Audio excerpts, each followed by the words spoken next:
Today, things about farmers is one of the hottest issue that is always tackled in news and in social media.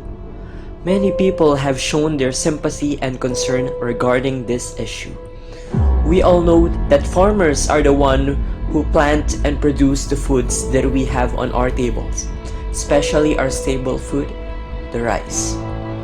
On the other side, they are also the one who are lacking in terms of food and finance. Behind every sweat, there is a fate that is not as sweet as we expect. Behind every hand, there is a quicksand that pulls them down. And behind every smiling face, there is a maze that they need to deal with.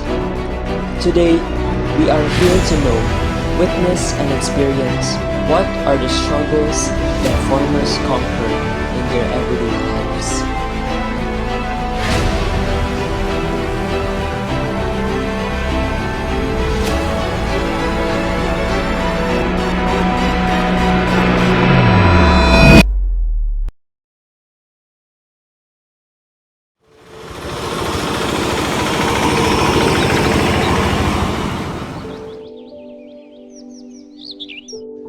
Pampanga is one of the big rice producer in our country.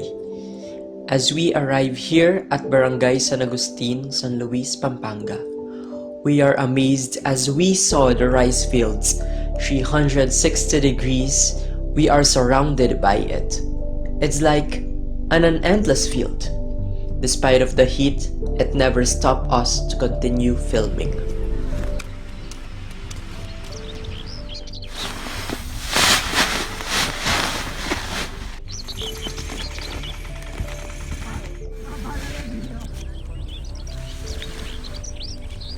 Lugo, kasakit.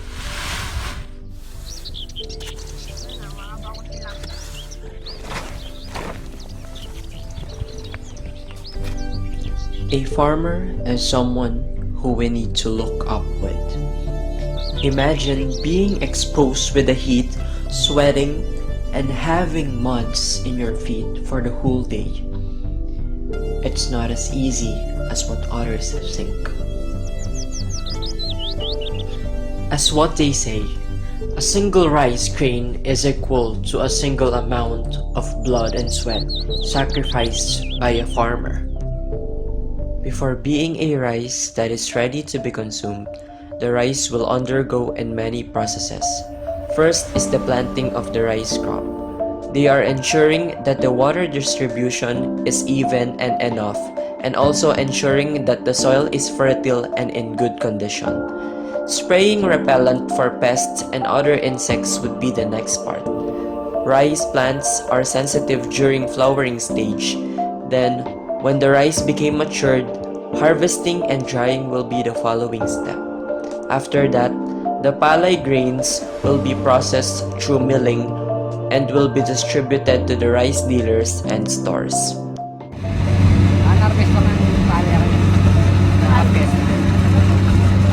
Mga pilan mo pong oras nakakakain?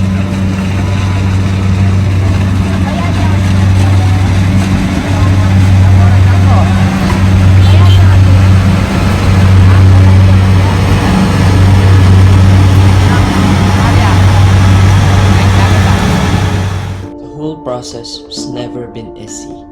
It takes a lot of time, hard work, and effort just to produce the rice. Gaano po, yung kahit gaano naman po kasakit yung magsama. Sakit bayo. Bayo may pagpuan pare. At pinagkastos. Kaya hanggang Ortelanu, ginailangan. Kasi may kailangan huling pababayang presyo ni pare. The farmers are facing many problems in terms of financing and even in technical problems, machine errors, and also during rainy seasons. Tapos po, halimbawa po, kareta, di ba po magpaproblema kayo po at para nung po itang kuryente. Ano po ang tanggagawin para manutang po po ang pasyahan?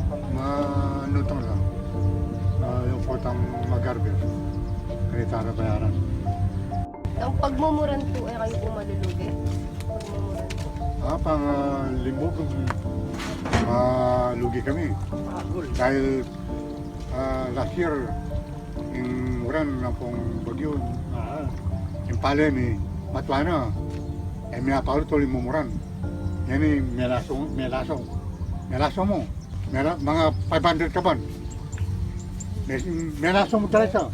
Alangin ko Another problem faced by many farmers is the sudden price increase of the materials and the inputs that they are using. As the price increases, their expenses also increase. Tapos po, nakita pong kayo, nanlabukan taratang gastos yung data pong halimbawa. Bini, tapos yung fertilizer, tsaka insecticide. Dapat yung kaya kami gagamitan na fertilizer, pataba, dapat baba na. Kapatsin, matsin kaya. Isipan mo na, one bag fertilizer, 1,150. Isa limin pala almost siguro 700 jamo. Dapat kanta, yung abono, nung halimbawa yung pala, mabili ka mong 700. Pagka 600 jamo, 1,150 eh. At yung pang marka nito, pinakamura yan sa sariwan mo eh. Meron pa, yung diesel. Yung gagabitan may diesel, alakatas. Patang, minsan di kami pa eh. Pero may diesel, pag na yung 30 may binayang ngayon. Kung gagamit kami, palangan to, mga 50 liters. One of the freshest issues is about the Rice Tariffication Law. The Rice Tariffication Law, or the Republic Act 11203, signed by the PRRD last February 15 and took effect on March 5, 2019, will implement rules and regulations that will address the issue in rice price hike. Rice farmers have claimed that prices of palay have dropped from 17 pesos into 14 pesos. There are also some reports that the price plunged to 7 pesos in other provinces such as Nueva Ecija, Pangasinan, and Ilocos Norte. Magkano po nun yung kabanay po? Magkano yung po nabibenta? Ngayon mura, nabenta namin 40 pesos lang. Dati po. Dati 20. Hindi po kayo lugi doon sa 40 pesos. Hindi naman kami nalugi ka, tumabla lang kami. Ano po yung pinakamababang price sa Pisilia? Actually, kung ito minawal, 12. 12 pesos po. O, 12 Tapos, pesos. kaya ko pa lugin ako po taga-tao sakto po. Sakto mo, tabla mo. O kita pong pinakamatas po, presyo nga pisal yung nining year po. Kapin 40 pesos yan, 14 pesos na pitang pinakamatas yung Pinamasa ito. Ala na may test ka nito. The RTL will open improvement for the rice availability, prevent rice shortage, and reduce the rice price increase in the market. It will be done through removing the quantitative restrictions and replacing it by general tariff, which will liberalize the rice imports, permitting the traders from the other country to import into a near unlimited. Then, rice tariffication law po na po nga sabi yung tagatoy kami. Spray me pa di. Mahal mo, perwisyo kami. Bakit po? Dahil imbis na imparem yung pungkain, mystery. Ngayon uling talya kayong gobyerno. Tipindet ang negosyante, libre lang mangkat. Kaya nga limang basa. Ngayon imparem may tambak. Kaya rin sa liwan, uling mura. Barang po burin sa salwan da po itang imported na. Kasi po. sa isip da po quality po yung kaya. Oo. Ngayon po yung kaya kayo da po sa salwan kasi sa tingin daw makay po. Ano yun naman magsira eh. Uling itapin, talkan mo stock. Takal stock tapos masisira mo pa. Masisira. Oo. Baling no choice kay pantay tang palam pisaliyo na lang mo kung kaya. Pisalin mo na mura. Mura. Uling ala na kang nagawa eh. The rice tariff for the ASEAN members is 35%, and for non-ASEAN members, it will be 40%. The tariff collected will go to the Rice Competitive Enhancement Fund, which will be allocated for assistance for the needs of local farmers and research initiatives. Naman po ang titang aqua yung sa Kengkay, ng gobyerno or ng munisipyo Kengkay po. Ngayon po itasap dagan para nung Ay, ala akong balang sa mga sabda. Kanita, siguro, isa na ba mga dinayon sa kayong bining, tugal mo ka ba ng hektarya?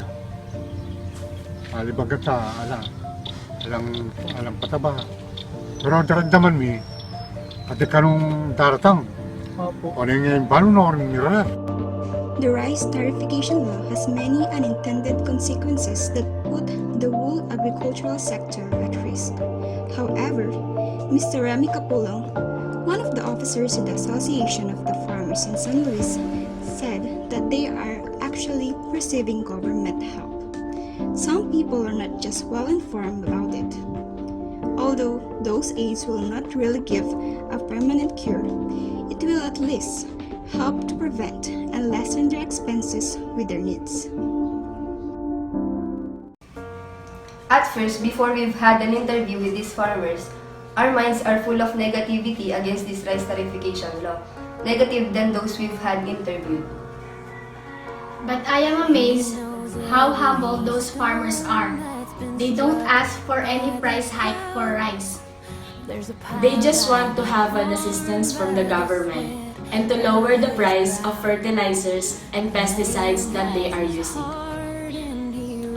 We think that the rice tarification law would become a success and a benefit to all of us Filipinos if the 6 billion allocated assistance budget for the farmers would be really given to them. It is ironic that the ones who produces our foods, the farmers, are the ones who experiences hunger and poverty. On the other side, there is us, who enjoy the foods that they produce and even put some into waste. Blood and sweat have been invested by our local farmers in order to produce what we have and what we eat right now. Let us not put into vain the efforts and sacrifices they exerted, but rather appreciate and value it. I'm sure that we, people, want to help them. But the problem is, this want to help them concept only stays within our minds and is rather not put into actions.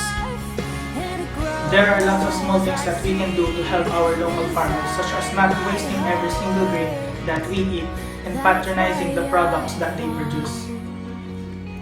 Small as we see it, but it would create a big collective change. Farmers are not asking for the price hike on rice, but rather want to be heard and be helped by the ones sitting on the high chairs of the government. Money is power. Maybe that's why many politicians and government employees have been intoxicated with this idea and became corrupt.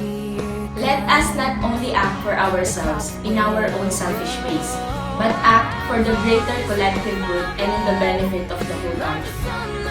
Let us not abuse the power that we have, but use it to help those who are in need and give people what they really deserve. Change. Won't happen. Unless We Do. Something. And it starts within us. grow